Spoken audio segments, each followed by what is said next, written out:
सिवनी में Midas classes सरकार के आदेशों की धज्जियां उड़ाते।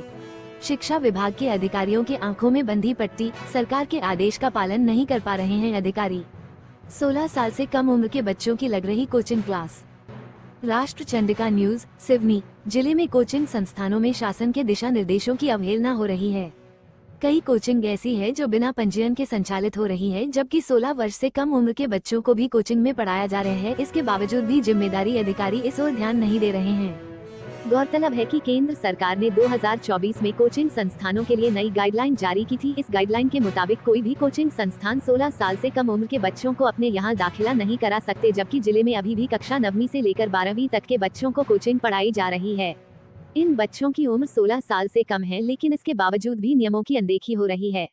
बारापथा क्षेत्र में सबसे ज्यादा कोचिंग संचालित हो रही है, जहां पर बड़ी संख्या में स्कूली बच्चे पढ़ाई करने पहुंच रहे हैं। बिना पंजीयन चल रही कोचिंग, जीएसटी की भी चोरी कर रहे संचालक। जिले में कई कोचिंग सेंटर ऐसी हैं जहां पर दर्जनों की संख्या में बच्चे पढ़ाई कर रहे हैं, लेकिन इन कोचिंग सेंटरों का कोई भी पंजीयन नहीं है, जबकि जीएसटी की बड़े पैमाने घर चोरी हो रही है।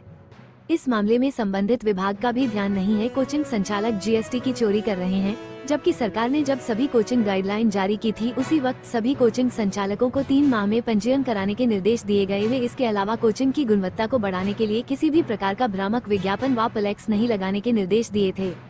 साल 2023 में सबसे ज्यादा छात्रों ने की थी सुसाइड। जानकारी दे दें कि छात्रों के सुसाइड का यह मुद्दा पिछले साल नवंबर में सुप्रीम कोर्ट तक पहुंच गया था, जब एक परेशान माता पिता अनिरुद्ध नारायण मालपानी ने राजस्थान के कोटा में युवाओं के सुसाइड को रोकने के लिए दिशा निर्देशों या किसी भी प्रकार के विनियमन की मांग करते हुए सुप्रीम कोर्ट का दरवाजा खटखटाया था। 2015 के बाद से सबसे अधिक, जहां 2023 में 26 आत्महत्या मौतें दर्ज की गई थी।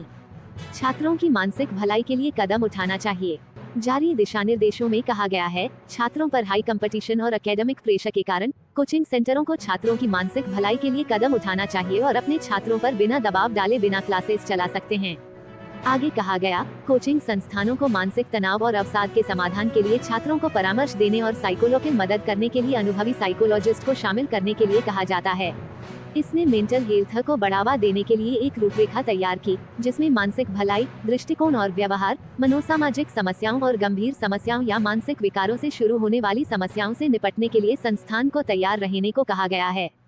हर कोचिंग सेंटर में 2 दरवाजे के नियम। जिले में कई कोचिंग संस्थानों द्वारा नियमों की अनदेखी जा रही है। कोचिंग संस्थानों को जो निर्देश जारी किए गए वे इनका पालन नहीं हो रहा है। निर्देशों के मुताबिक मुख्य रूप से कोचिंग संस्थान को यह निर्देश दिया गया था कि 16 साल से कम उम्र के बच्चों को एडमिशन नहीं दे सकेंगे।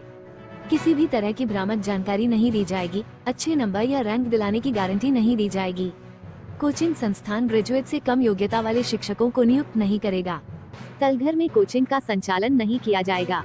कोचिंग सेंटर को फीस की रसीद देना अनिवार्य होगा। यदि विद्यार्थी ने पाठ्यक्रम के लिए पूरी फीस जमा की है और बीच में वो कोचिंग छोड़ता है तो सेंटर 10 दिनों में उसकी शेष फीस वापस करेगा।